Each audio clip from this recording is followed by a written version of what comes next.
Selamat pagi. Sekali lagi selamat pagi. Bagaimana kabar pagi hari ini? Baiklah. Para peserta bagaimana? Kita sekarang berada di penghujung akhir pertemuan. Bagaimana?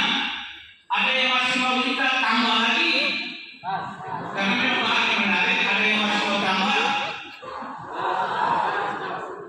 Memang bapak semua. Kita hari ini pokok pembicaraan kita adalah perkawinan Katolik sebagai sakramen. Coba ulang lagi.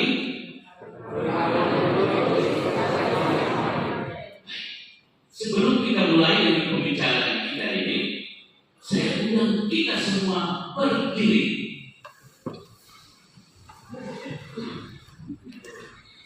Kita nyanyi sama-sama. Lihat di sini ya, saya beri contoh. Ikut aturan. Satu-satu, aku sayang kamu. Itu tunjuk kepada pasangan. Suami tunjuk pada istri, istri tunjuk kepada suami. Calon mempelai tunjuk kepada calonnya. Jangan tunjuk ke orang lain. Ingat, tunjuk ke saya punya calon atau tunjuk ke saya punya pasangan. Ini namanya. Satu-satu, aku sayang kamu. Dua-dua, kamu sayang aku. Tiga-tiga, kita baku sayang. Kita baku sayang itu tidak penuh. Satu, dua, tiga, sayang sampai mati. Halo? Apa kita lagunya? Satu, tiga, kita baku sayang itu penuh. Penuh sungguh-sungguh. Sayang sungguh-sungguh. Dengan atau tidak? Penuh kita punya pasangan kita penuh orang lain. Satu-satu, kau mau pasang? Yang satunya mantap ini kiri kanan di tengah. Satu-satu, satu, dua, tiga. Satu-satu, aku sayang kamu. Dua-dua, kamu sayang aku. Tiga-tiga, kita baku sayang. Satu, dua, tiga, sayang sampai mati. Ini kita kasih contoh belum? Tidak apa-apa, yang sudah tidak apa-apa.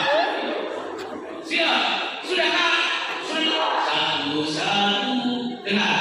Satu-satu, aku sayang kamu. Dua-dua, kamu sayang aku.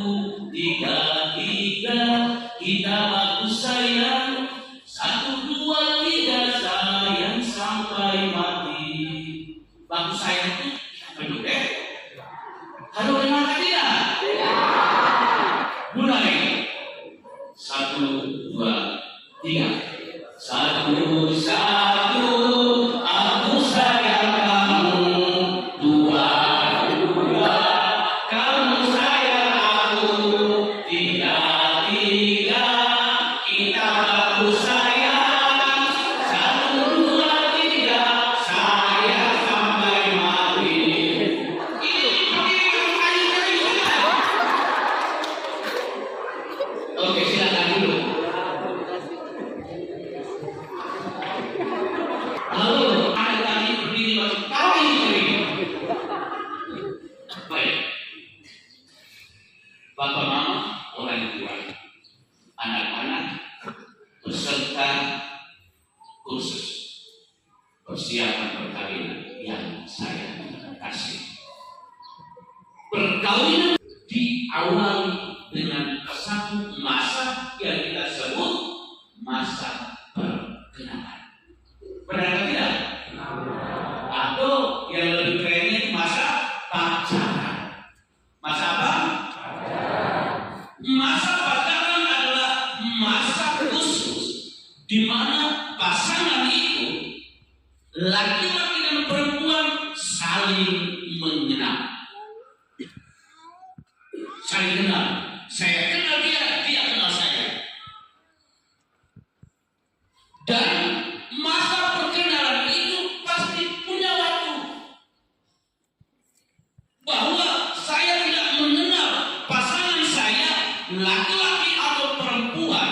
tanpa mengambil keputusan. Karena itu masa perkenalan kita sesungguhnya harus kita jatuhkan keputusan maju atau berhenti. Dan ingat, keputusan itu tidak dipaksa oleh siapapun. Dan yang memutuskan adalah laki-laki dan perempuan yang mau menikah. Tidak diputuskan oleh siapapun. Yang berhak memutuskan adalah laki-laki dan perempuan yang mau apa? Mau menikah. Dengan demikian tidak ada unsur paksaan dalam pernikahan itu sendiri. Tidak dipaksa. Sehingga tujuan utama dari perkawinan itu sendiri adalah apa? Tujuan paling utama apa? Kebahagiaan. Apa gunanya kita hidup bersama tetapi tidak bahagia? Lebih baik kita hidup sendiri-sendiri karena tidak bahagia. Karena tidak bahagia dalam hidup bersama, maka tidak heran terjadilah apa? Apa? Ya satu kita putuskan saya mau cerai. Apa sedikit aja, lama-lama baru saya cerai. Itu bapak aja, itu tidak baik. Suami buat salah, kalau lama-lama satu kali lagi cerai. Istri di sana itu, kalau di sana dan lama cerai. Artinya kita hidup baru ancam hanya untuk mau apa? Cerai. Saya yakin bahwa tadi Romo Eman sudah bicara banyak. Ingat, masa perkenalan, masa pacaran kita harus mengambil keputusan. Dan dalam masa perkenalan kita itu, perkenalan kita hanya sebatas pada laki-laki dan perempuan.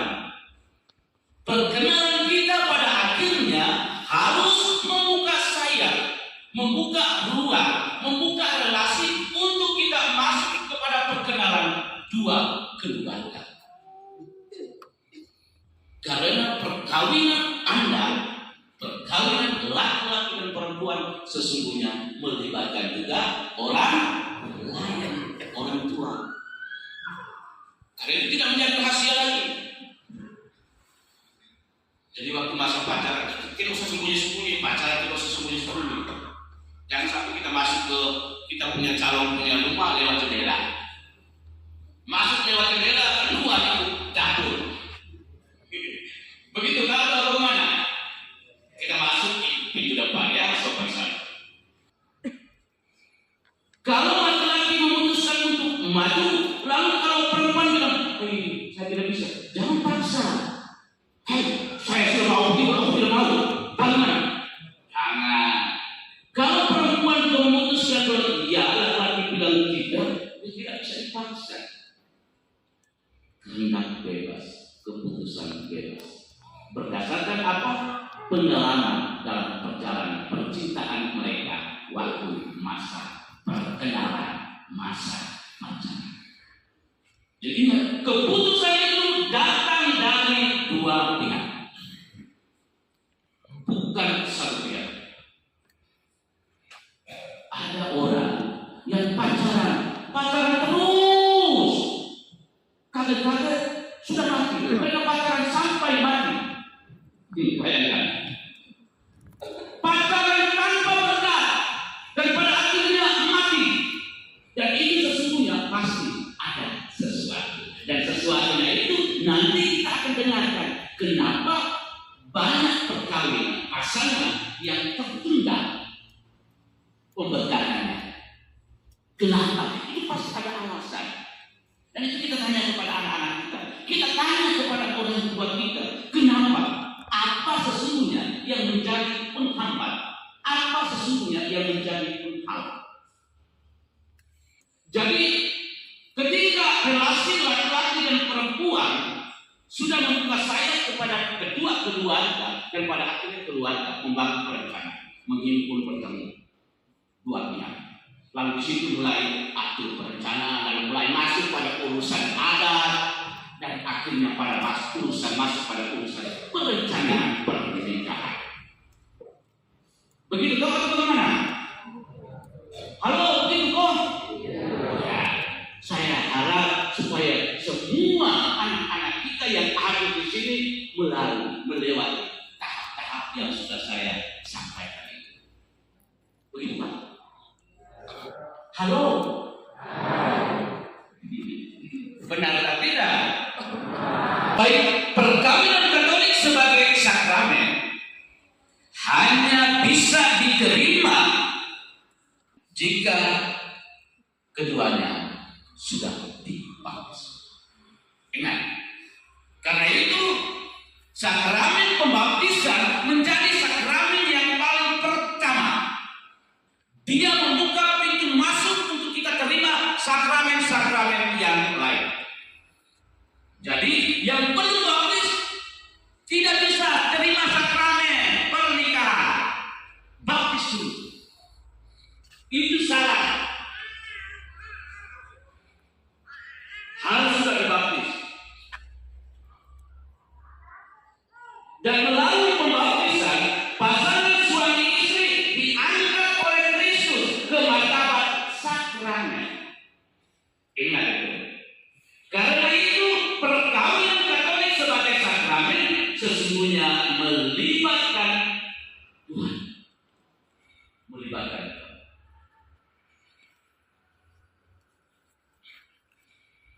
Karena itu perkawinan Katolik sebagai sakramen adalah tanda kehadiran Tuhan. Suami istri menjadi tanda kehadiran Tuhan. Istri melihat pasangan suaminya adalah tanda kehadiran Tuhan. Demikian juga sebaliknya. Jangan sampai istri lihat suaminya di sana bukan tanda kehadiran Tuhan. Tersikap dikatakan dan bahaya. Itu berarti ada sesuatu yang lain. Jadi sakramen itu sendiri adalah tanda. Ingat, suami dan istri adalah apa? Tanda. Kita harus tunjukkan, sungguh-sungguh tunjukkan. Wahai istri, ini Tuhan hadir di dalam diri saya. Hai suami, Tuhan hadir di dalam diri saya. Bukan hai istri, setan hadir di dalam diri saya. Itu berbahaya. Itu berbahaya. Tunjukkanlah diri Anda sebagai tanda bahwa Tuhan hadir. Ingat. Halo. Dan kita bisa membayangkan kalau suami kita atau istri kita tidak menjadi tanda kehadiran Tuhan, itu berarti bahwa suasana di dalam keluarga kita itu lain, sudah lain. Padahal dasar yang mempersatukan suami istri adalah kasih yang mempersatukan. Dan kasih utama itu datang dari siapa? Dari Tuhan. Kasih Tuhan yang mempertemukan dan mempersatukan kasih dari suami dan istri. Tuhan tidak hanya mempertemukan Anda berdua, suami dan istri, tetapi Dia mempertemukan, mempersatukan dan memperkenankan Anda hidup bersama. Tuhan tidak mempersatukan laki-laki dan perempuan untuk hidup sendiri-sendiri. Dia mempersatukan untuk hidup bersama. Dan kita tahu bahwa tujuan dan perkawinan hidup bersama. Tadi itu sudah disampaikan belum? Sudah disampaikan belum? Dan masih bahan materi-materi yang materi bawah itu yang kaitan dengan perkawinan itu pasti sudah disampaikan. Tujuan yang paling pertama, iya. Lalu yang kedua, turunan.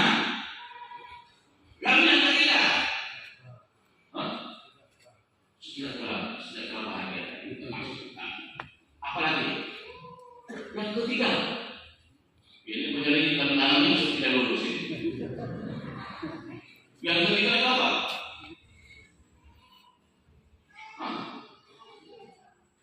Beranak cucu, keturunan tadi itu sudah. Yang ketiga itu apa? Apa? Pendidikan. Jangan hanya ingat diri saja, ingat juga orang lain, ingat anak. Sini sampai lupa dengan pendidikan masa depan dari anak. Itu ego yang kita orang tua tanpa begini. Ya sini urusnya punya bisnis sana sini. Dan kita tahu bahwa ada orang-orang besar yang sebenarnya mampu untuk pendidikan anak, tetapi anaknya ditelantarkan. Akhirnya orang bertanya, dia keluarganya orang kaya, orang bangga, tetapi anak-anaknya ditelantarkan. Tidak ada pendidikan. Karena itu orang tua ingat, jangan memberi pemahaman yang salah dan keliru kepada anak. Ada yang anak bapak namanya kita sekolah, kok punya opsi tidak sekolah, sampai tertawa kepada di tanah warisan saya di aku punya, itu aku punya, itu aku punya pendidikan pada situ. Jangan beri pemahaman yang salah dan keliru. Padahal kita tahu lewat pendidikan anak-anak kita bisa tahu baca, tahu tulis, dan tahu omong. Dan lewat pendidikan itu dia jadi apa? Anak yang baik itu yang kita harapkan. Jadi anak yang baik. Dia baik itu baru bisa jadi bupati, jadi presiden, jadi gubernur, jadi kepala desa, jadi kepala dusun, jadi ketua RW. Jadi ingat, perkawinan yang pertama harus ada permainan. Dan sifat hakiki dari perkawinan itu apa? Kawin mono sekali. Monogami. Artinya apa? Satu untuk apa? 3 tahun, 4 tahun begitu. Satu selama-lamanya. Amin. Jangan pakai kami satu, tapi ya 3 tahun cukup. 4 tahun cukup 3. Satu untuk selama-lamanya. Benar tidak? Karena itu suami istri harus saling menghargai, saling memberi dan saling menerima. Itulah wujud totalitas. Saya beri, terima. Beri, saya terima. Itulah dasar kekuatan dari kasih Tuhan yang mempersatukan kasih suami istri. Amin. Perkawinan itu diikat oleh kasih. Itu berarti bahwa mereka saling mencintai. Jangan sampai perkawinan anak kita itu dipaksakan. Karena bukan tidak mungkin banyak yang terjadi hanya karena untuk mempertahankan warisan. Ada yang begitu. Warisan tadi itu tetap perlu terjaga di dalam lingkup keluarga. Jika dia dari sekolah sana tidak mau cinta, di sini harus, makanya dipaksa. Dan kalau sudah dipaksa, maka itu di dalam perkawinan itu tidak ada kasih, tidak ada konsultasi yang mempertemukan. Lalu bahwa karena kasih itu sendiri menjadi dasar kekuatan dari persatuan suami istri, maka suami istri saling memberi, saling menerima, saling menyerahkan diri satu sama lain. Lalu yang berikut, tadi kita sudah dengar bahwa perkawinan itu kita lewati masa pacaran. Lalu proses selanjutnya kita masuk pada urusan adat, lalu masuk pada perencanaan dan jadwal untuk pernikahan. Dan pernikahan, sebelum pernikahan itu berlangsung, syarat yang harus dipenuhi. Ikut kursus dulu.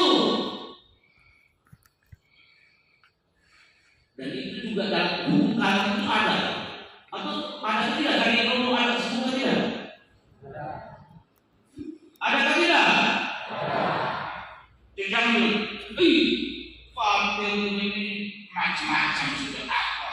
Ini kita mau kan menikah khusus lagi.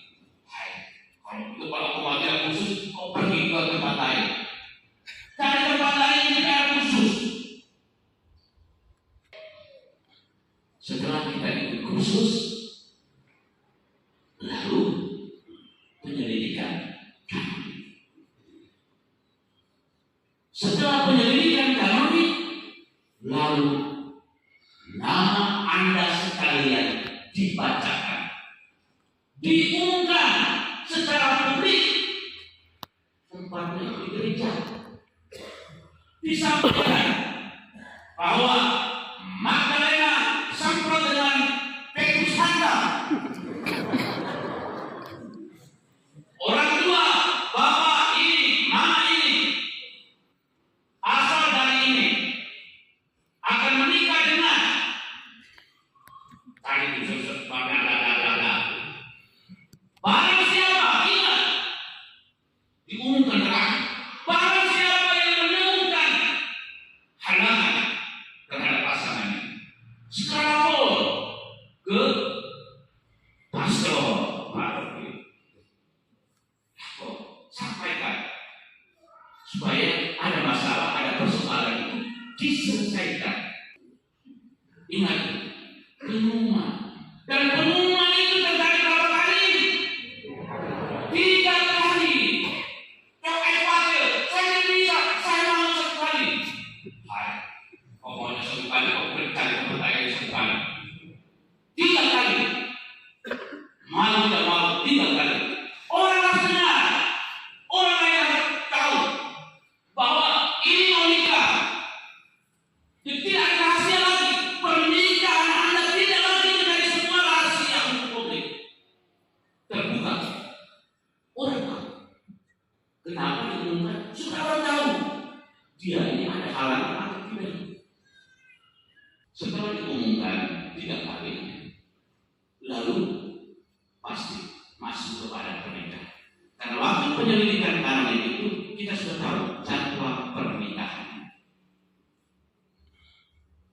Waktu penyelidikan itu kita sudah tahu jadwal pernikahan. Dan perkawinan itu diterima dan dirayakan secara lengkap dalam liturgi. Bukan di bawah pohon, di gereja. Dan yang menerima sakramen itu adalah imam yang terkawin atau diakon. Jangan doain, saya mau pakai sabun itu ada di rumah. Jangan pakai dia saya mau pakai yang benar. Saya mau pakai sabunnya ini, obat ketua di rumah, atau ketua KUB, atau bendahara KUB. Oh baik, kalau itu nanti tahu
perasaan Anda akhirnya membawa korban. Hanya karena perasaan dan membawa korban. Halo? Halo? Masuk ke tidak saya ngomong ini? Aku saya ngomong kamu keras kalau kuat. Persoalan di dalam rumah tangga tidak harus diselesaikan dengan perceraian. Ingat, karena itu sekecil apapun, sebesar apapun persoalan dalam keluarga, baik diselesaikan. Maksud baik, tujuan baik, cara yang baik akan membuka ruang untuk bisa menyelesaikan persoalan. Kadang-kadang kita punya maksud baik, tujuan baik, cara tidak baik, akhirnya menggagalkan, menghalalkan apa yang dari tujuan dan harapan kita yang baik dan mau selesaikan persoalan, malah menambah persoalan dan ujung-ujungnya itu cerai. Lalu kalau ada masalah dalam rumah tangga, lalu rumah tangga anak-anak kita sudah melibatkan orang tua dan orang tua masing-masing mempertahankan anaknya, membela anaknya, dan pada akhirnya apa? Terjadi perceraian. Karena itu orang tua dengan baik-baik yang menjalani dan menghidupi rumah tangga adalah anak-anak kita. Karena itu apapun bentuk persoalan, besar atau kecil persoalan anak-anak kita di dalam rumah tangga mereka, janganlah Anda sebagai orang tua masuk sebagai pengendali atau pengemudi untuk menyetir kehidupan rumah tangga mereka. Biarkan kita orang tua, baik kita punya peran, tetapi jangan masuk terlalu ke dalam sampai kita yang menjadi sopir yang mengendalikan rumah tangga Anda. Lalu ingat, peran dari mama saksi itu juga penting. Ingat, saksi yang kita anggap juga setidak-tidaknya harus kenal kita punya anak.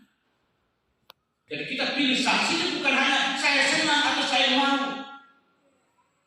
atau ya memang kali ini kami keluar begini, dekat begini. Kalau orang lain bagaimana, tidak bisa, harus dia. Pilih orang, lihat dan kenal. Terlihat saksi itu harus dipilih dan ditentukan oleh pasangan. Dan orang yang dipilih menjadi saksi harus sungguh-sungguh kenal anak pasangan. Karena ingat, ketika anak-anak mereka pergi, jangan pakai lewat telepon. Pergi ketemu, omong, duduk dan omong. Karena ada nilai penting yang Anda bawa. Yang bukan hanya telepon. Halo, hai selamat om. Besok bisa jadi saksi kah? Hei, oi, mana nih dari mana? Oh ya. Oh, udah berapa ekor? 3. Oh ya bisa. Ingat, pergi bertemu. Ingat, ketika anak kita berdua berjalan maka menuju kepada rumah saksi kita, mereka pikul. 2 nilai penting. Yang pertama, kepercayaan. Yang kedua, tanggung jawab. Ingat, saya percaya dulu orangnya, baru saya pergi ketemu. Jangan tidak kenal orang, tidak percaya orang, pergi ketemu, jadi saksi. Kenal dan percaya. Sehingga ketika kita memiliki persoalan atau kesulitan di dalam rumah tangga kita, pergilah kepada orang yang saya percaya. Itu siapa? Bapak Mama Saksi. Jangan pergi kepada orang yang sama sekali saya tidak percaya. Jadi pilih orang habis itu bertanggung jawab. Bukan pilih orang habis itu duduk seperti batu kayu kering.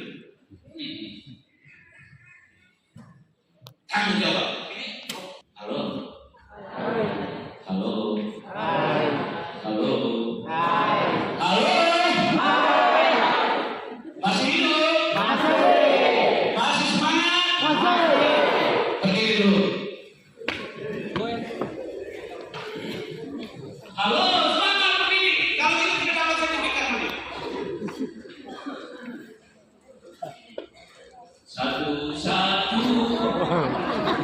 Ayo. Satu, satu. Satu, dua, tiga. Satu, satu. Aku sayang kamu. Dua, dua. Kamu sayang aku. Tiga, tiga. Kita baru sayang. Satu, dua, tiga. Sayang sampai mati. Tinggal sayang sampai mati. Coba omong ke samping kiri kanan. Sayang sampai mati. Hai, jangan kamu sayang sampai mati. Omong dia di pasangan. Ayo. Sayang sampai mati. Ya, silakan dulu. Kita setiap tahun itu selalu ada khusus. Dan dibuka 2 gelombang. Kalau gelombang pertama belum ikut, berarti gelombang kedua. Kalau tahun ini saya belum bisa, berarti tahun berikut. Dan mengikuti 2 gelombang. Tetapi ada anak-anak kita yang dibuka kesempatan tetapi tidak dimanfaatkan oleh anak-anak kita dan juga kepada orang tua dan keluarga. Dan pada akhirnya anak-anak kita itu hidup begitu saja sampai mati. Keterlaluan orang tua. Di mana orang tua? Di mana keluarga? Di mana kita punya om? Halo om, di mana kakakmu? Bapak Mama, ingat, saya tidak mempersalahkan siapa-siapa.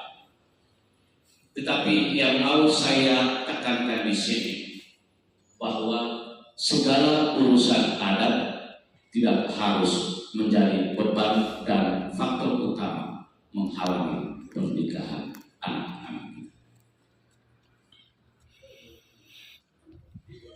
Ingat, kebanyakan anak-anak kita tertahan atau pendam. Begitu lama pernikahan mereka hanya karena faktor adat. Dan tanpa pernah kita sadari bahwa adat juga mengizinkan anak-anak kita untuk hidup bersama. Kita tanya, kenapa pakai minta maaf, adat belum selesai? Adat belum selesai, tetapi anak-anak tetap diizinkan untuk hidup bersama. Itu berarti bahwa adat secara tidak langsung mengizinkan anak-anak kita untuk hidup bersama. Ingat, kita mau bilang adat-adat. Kalau memang itu kendalanya pada adat, bisa anak-anak mereka. Kenapa adat harus mengizinkan anak-anak kita untuk hidup bersama? Kalau kendala utamanya adalah pada adat. Kalau adat mereka sudah mengizinkan anak mereka tinggal bersama, aku bereskan. Kenapa harus berikan kembali? Begitu. Halo. Kalau memang adat menjadi penghalang, bisakah? Kau jangan ketinggalan di sini. Pergi di kau punya keluarga laki-laki, kau di keluarga perempuan. Bisakah? Kalau memang itu ada. Tetapi kalau ada sudah mengizinkan anak kita hidup bersama, urus mereka, nikah, betah. Nilai keselamatan yang pertama. Jadi itu yang diharapkan oleh gereja. Gereja tidak menghalangi. Karena mari kita orang tua, baik kita urus baik-baik anak kita. Jangan kita orang tua atau keluarga menghalangi anak-anak kita. Yang menjadi pemilik dari pernikahan Anda adalah Tuhan. Kalau Tuhan sendiri yang menjadi pemilik, sudah Anda lupakan. Maka lupalah segala-galanya. Istri lupa suami, suami lupa istri. Kenapa? Ini pemiliknya ini yang satu-satunya pemilik atas pernikahan Anda lupakan. Halo? Halo? Karena itu, jangan lupa Tuhan. Jangan lupa Tuhan. Jangan lupa Tuhan. Halo? Jangan lupa. Susah senang, tetap dia di atas kita.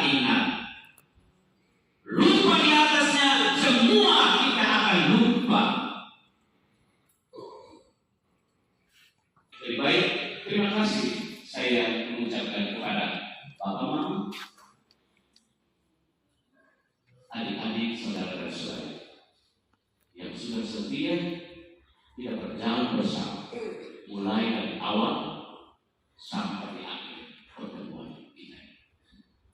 Anda sekalian, semua kita telah menyukseskan kegiatan khusus ini, dan pada akhirnya kita bisa sampai kepada puncak dan kita tutup dengan perayaan Ekaristius. Terima kasih kepada para petugas yang ada di kantor partai.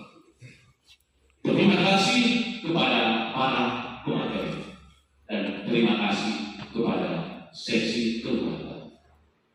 Kerjasama di antara kita sungguh-sungguh telah membantu kita sekalian, secara khusus kepada para calon-calon kita yang sebentar lagi akan mengukuhkan janji setia mereka membangun hidup rumah tangga. Harapan semoga segala materi bahan-bahan yang sudah Anda terima, yang sudah Anda dengar, yang dibawakan oleh para pemateri dengan materi yang berbeda-beda, dengan metode dan cara yang berbeda-beda, sungguh-sungguh membantu Anda sekali untuk lebih mempersiapkan diri Anda